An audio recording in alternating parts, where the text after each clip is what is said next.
नमस्कार, आप देख रहे हैं विस्टार न्यूज। मैं हूं दिवाकर विक्रम सिंह। भारतीय राजनीति में कुछ परंपराएं होती हैं और उन परंपराओं का निर्वहन हमारे आपके औपचारिक व्यवहार के तहत जायज माना जाता है। कितना सही है कोई व्यवहार या परंपरा के तहत अभिवादन करने की कोई रणनीति या कोई तरीका,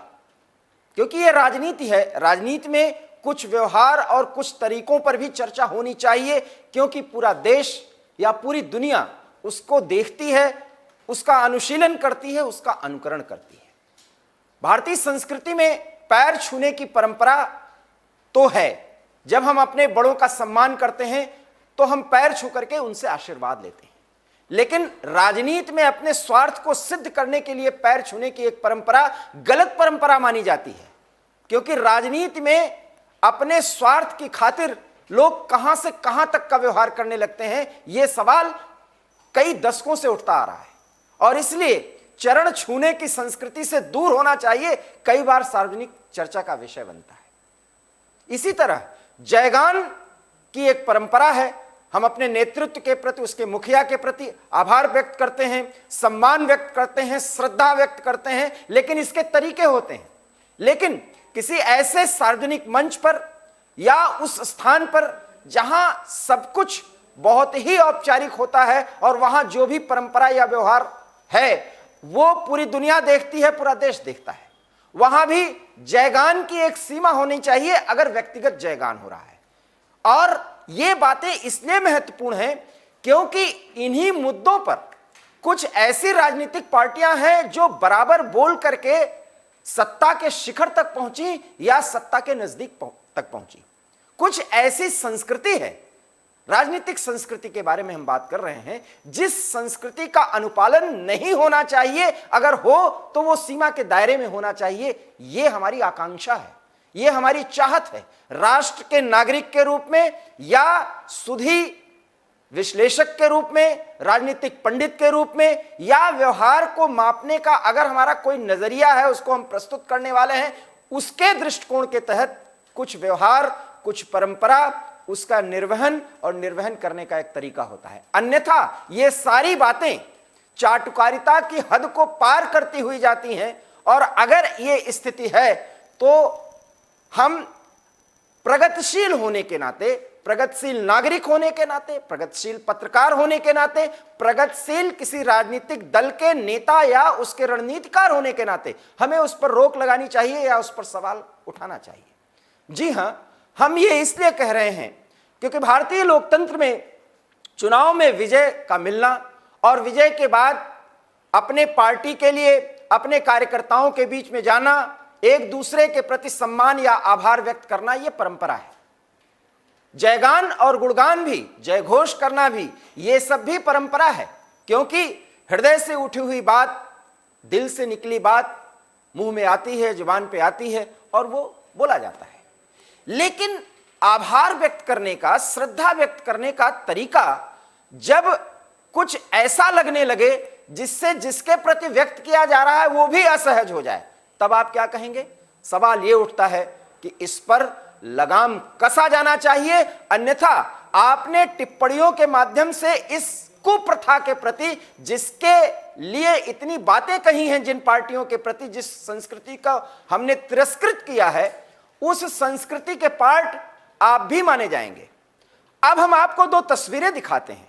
जरा उन तस्वीरों को गौर से देखिए। और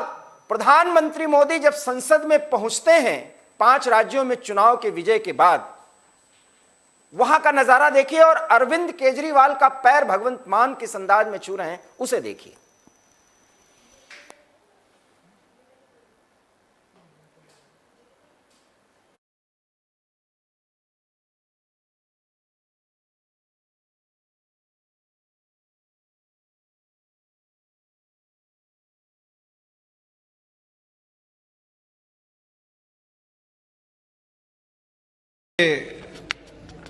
बेहद प्रसन्नता है कि हमारे आमंत्रण पर ऑस्ट्रिया की राष्ट्रीय परिषद के प्रेसिडेंट महामहिम मिस्टर वुल्फ गेंग सोबोत्का और ऑस्ट्रिया की संघीय परिषद की प्रेसिडेंट महामहिम मिस क्रिस्टिन श्वार्ज फुक्स के साथ ऑस्ट्रिया का एक संसदीय शिष्टमंडल भारत दौरे पर आया है। मैं सदन के माननीय सदस्य की ओर से तथा अपनी ओर से भारत पधारे ऑस्ट्रिया के संसदीय प्रतिनिधिमंडल का हार्दिक अभिनंदन करता हूं, स्वागत करता हूं। इस समय वे सदन के स्पेशल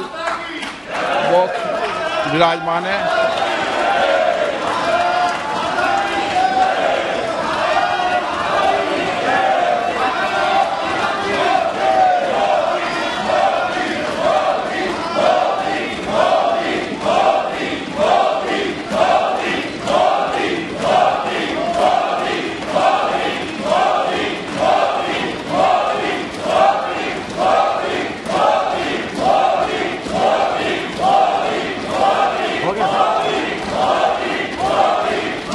हो गया।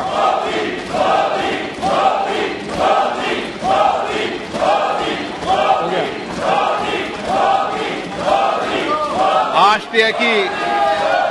संसदीय शिष्टमंडल रविवार 13 मार्च 2022 को भारत पहुंचा। उसी दिन उन्होंने आगरा का भ्रमण किया। गुरुवार 17 मार्च 2022 को भारत से प्रस्थान करने से पहले वे हैदराबाद की यात्रा भी करेंगे। हम अपने देश में उनके सुखद और सफल प्रवास की कामना करते हैं। हम उनके माध्यम से ऑस्ट्रिया की राष्ट्रीय परिषद, संघीय परिषद, सरकार और ऑस्ट्रिया की मैत्रीपूर्ण जनता को अपनी ओर से तथा सभा की ओर से बधाई और शुभकामनाएं देते हैं।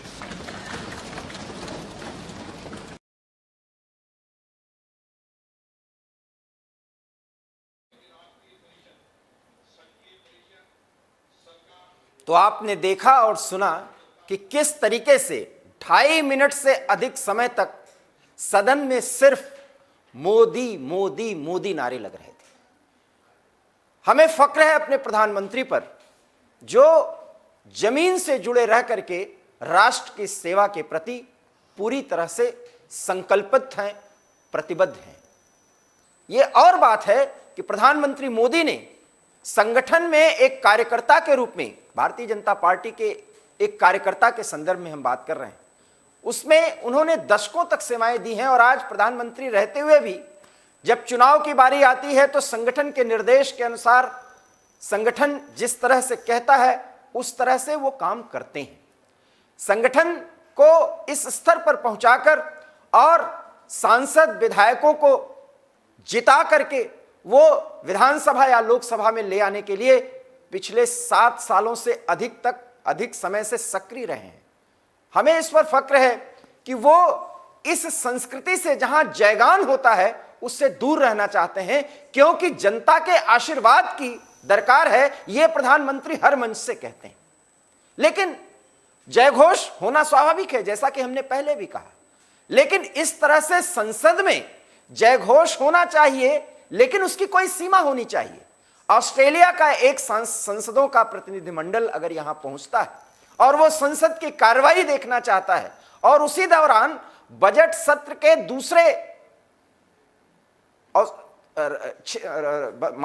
बजट सत्र के दूसरे चरण में जब प्रधानमंत्री पहुंचते हैं, बजट पर चर्चा होनी होती है या किन्हीं अन्य मुद्दों पर चर्चा का दौर होना होता है, और ये किसी से छिपा नहीं है कि 5 राज्यों के चुनाव में 4 राज्यों में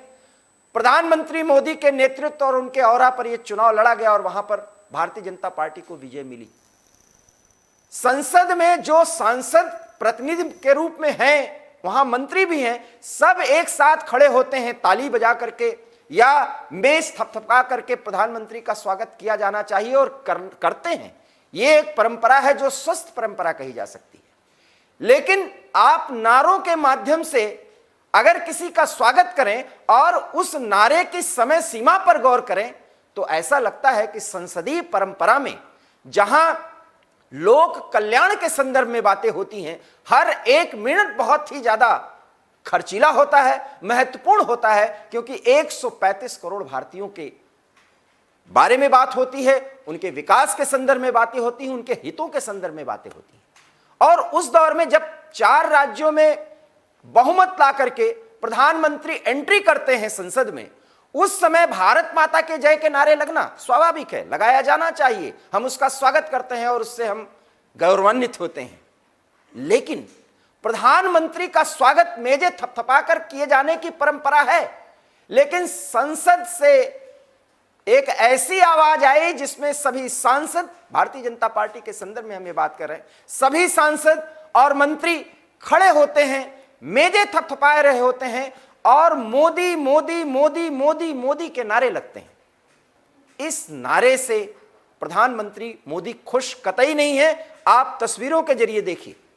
और होना भी नहीं चाहिए, क्योंकि एक कहावत है, जब किसी वृक्ष में, किसी पेड़ में फल लग जाते हैं, फलों से लदा होता है तो वो झुक जाता है। आज प्रधानमंत्री को यह बताने की जरूरत नहीं है किसी को कि प्रधानमंत्री की लोकप्रियता कितनी है,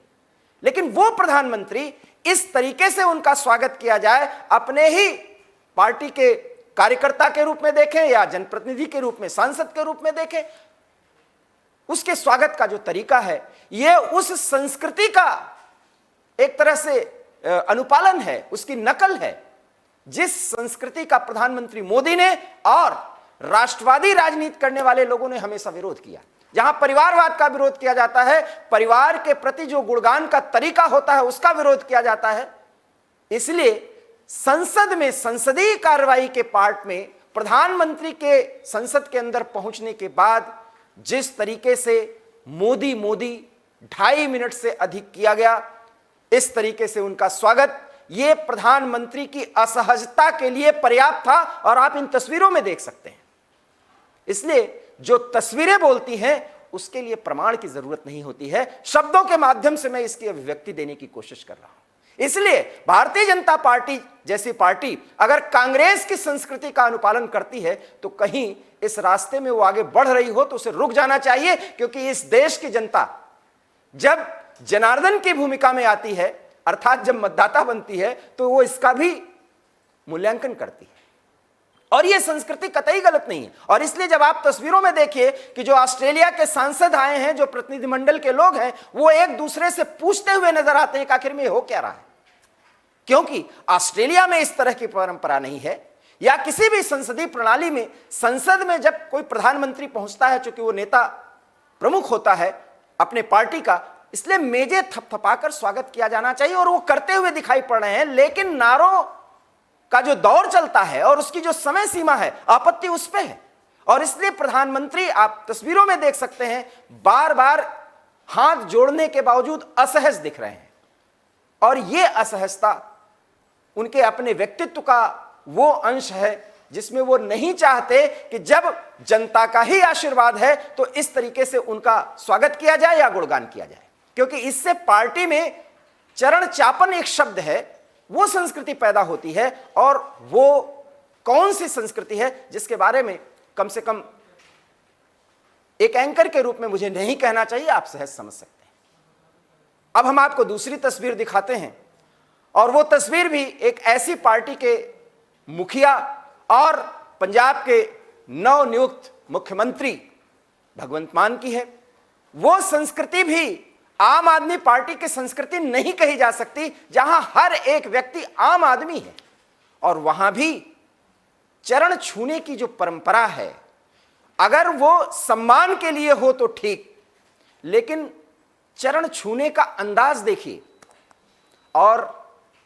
अरविंद केजरीवाल जी एक मुख्यमंत्री के तौर पर, पार्टी के मुखिया के तौर पर पैर छूने पर भगवंत मान को किस अंदाज में आशीर्वाद दे रहे हैं। हालांकि उनके बगल उप मुख्यमंत्री दिल्ली के मनीष सिसोदिया भी खड़े हैं, और ये जब भगवंत मान मनीष सिसोदिया का पैर छूने जा रहे हैं तो वो उनका हाथ पकड़ लेते हैं। अच्छी बात है, इस तरह से सार्वजनिक जीवन में जब, माफ करिएगा वो शब्द बोलना ही पड़ेगा, चाटुकारिता की एक कोई झलक दिखने लगे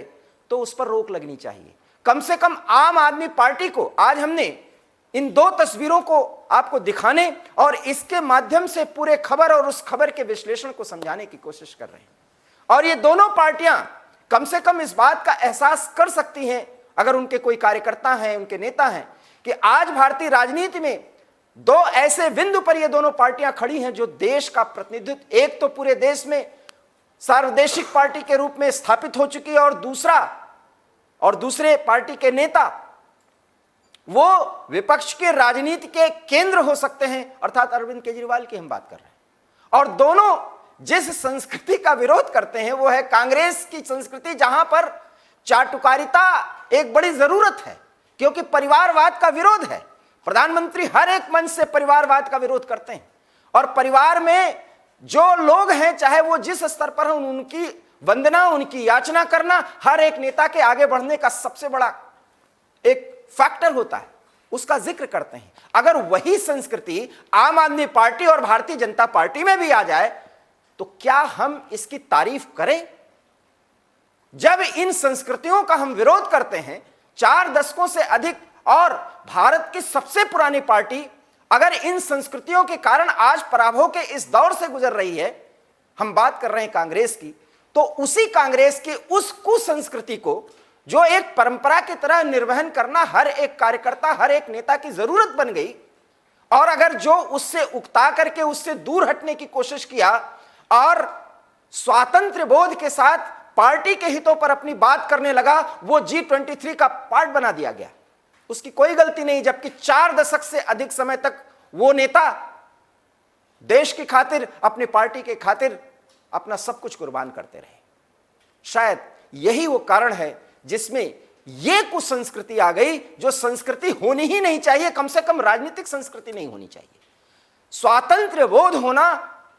बेहतर है, लेकिन स्वच्छंदता नहीं होनी चाहिए। स्वच्छंद होकर के कोई विचारधारा के साथ जुड़ता है तो वो गलत, लेकिन स्वातंत्र्य का बोध होना चाहिए, स्वाभिमान के साथ रहना चाहिए, पार्टी के हितों के बारे में सोचना चाहिए, और पार्टी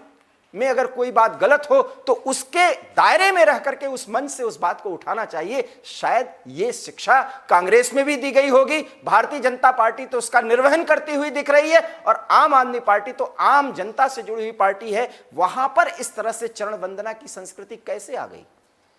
इसलिए आप इन तस्वीरों के माध्यम से समझिए कि ये वो पार्टियां हैं जो भारत के जनता की धड़कन है, और अगर ये उसी परंपरा का पालन करने के लिए आगे बढ़ रही हैं, तो फिर कांग्रेस में जो संस्कृति डेवलप हुई, जिसका विस्तार हुआ, उस संस्कृति का विरोध क्यों किया जाता है? इसलिए हमें समझने की जरूरत है, पार्टी के इन कर्णधारों को समझने की जरूरत है कि वास्तव में संसद में जब लोक कल्याण और जनता के लिए हमें कुछ बोलने, कहने, प्रश्न करने या विरोध करने का जो हक दिया गया है, वो भी जनता ने दिया है, क्योंकि हमारे जनप्रतिनिधि के रूप में वो संसद में बैठते हैं, और हर एक मिनट में करोड़ों रुपए खर्च हो जाता है। वहां पर इस तरह से जयगान और जयघोष प्रधानमंत्री नहीं पसंद कर सकते, क्योंकि प्रधानमंत्री कहते हैं उन्हें जनता का आशीर्वाद है। और प्रधानमंत्री तो पहली बार जब इस देश के प्रधानमंत्री बने तो उन्होंने एक शब्द गढ़ा था, प्रधान सेवक। और प्रधान सेवक हमेशा किस भाव में रहता है अपने लोगों के सामने, 130 करोड़ जनता जनार्दन के सामने, उसका अनुकरण करना चाहिए। जब हम प्रधानमंत्री के प्रति, संगठन के एक नेता के प्रति जयघोष या जयगान करते, अगर यह जयघोष या जयगान भारतीय जनता पार्टी के दफ्तर में हो रहा होता या किसी सार्वजनिक स्थल पर हो रहा होता तो उसका विरोध नहीं किया जा सकता। संसद में भी तालियों के द्वारा या मेजे थपथपा करके प्रधानमंत्री का स्वागत किया जाता तो यह कतई गलत नहीं था, कतई अनुचित नहीं था। लेकिन एक दूसरे देश के संसदीय प्रतिनिधिमंडल के सामने अपने नेता का इस अंदाज में स्वागत करने का तरीका, कम से कम उस स्थिति में जब वो सांसद भी पूछ रहे हों कि आखिर में ये हो क्या रहा है, ऐसे में कम से कम भारतीय जनता पार्टी के उन नेताओं, आम आदमी पार्टी के उन नेताओं और उन कार्यकर्ताओं को, और जो ऐसा कर रहे हैं, विशेष करके भगवंत मान जो मुख्यमंत्री बनने वाले हैं पंजाब के, उनके लिए भी ये संदेश है कि उस संस्कृति जिसे कुसंस्कृति कह दिया गया, अर्थात चरण वंदना, जिसकी एक सीमाएं होती हैं, अगर उस दायरे में रख करके बड़े के प्रति अगर श्रद्धा व्यक्त किया जाए तो ये हमारी संस्कृति है। लेकिन कृतार्थ भाव से, कृतकृत्य भाव से या श्रद्धावनत होने की जो परंपरा राजनीति में आई है, उस भाव से चरण छुआ जाता है, या जयगान करना जब उस शब्द को जिसे मैं बोल नहीं सकता अगर उसके दायरे में आ जाता है तो 2.5 मिनट तक संसद में इस तरह से जयगान करना भी गलत है। इस पर सवाल उठाया जाना चाहिए। और शायद तस्वीरों में आप देख सकते हैं कि प्रधानमंत्री मोदी को इस तरीके से जयगान करना बहुत अच्छा तो नहीं लग रहा था, लगना भी नहीं चाहिए, क्योंकि भारत में जनता ही जनार्दन है। ये हर एक चुनाव के दौर समाप्त हो जाने के बाद अब साफ साफ परिलक्षित हो जाता है, और शायद इस बात को प्रधानमंत्री ने समझ लिया है, जान लिया है। इसीलिए हर जीत के बाद वो कहते हैं कि बड़े बड़े राजनीतिक पंडित ये कहते थे, मैंने तो ये पकड़ लिया था, मैंने तो वो धार देख लिया था, वो करंट अनुभूति में ला लिया था कि जनता सोच क्या रही है। इसलिए जनता का आशीर्वाद, जनता का जयगान और उसके लिए, उसके हितों के लिए प्रयास किसी भी पार्टी, किसी भी संगठन, किसी भी सरकार की जरूरत है। और इस जरूरत को देखते हुए अगर संसद में 2.5 मिनट से अधिक तक जयघोष होता है तो उस पर भी सवाल किया जा सकता है, जो प्रधानमंत्री को भी उचित नहीं लगा होगा। और भगवंत मान जैसे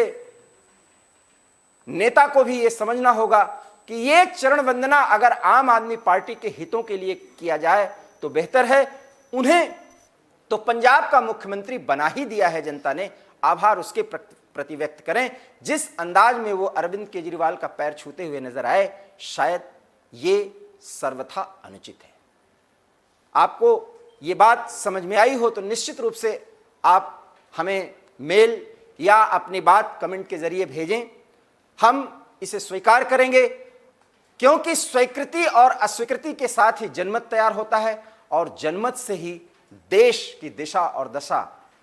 बेहतर होती है। एबी स्टार न्यूज में इतना ही। देश और दुनिया की तमाम बड़ी खबरों के लिए आप देखते रहिए एबी स्टार न्यूज, क्योंकि यहां खबरों का सिलसिला कभी नहीं थमता। दीजिए इजाजत, नमस्कार।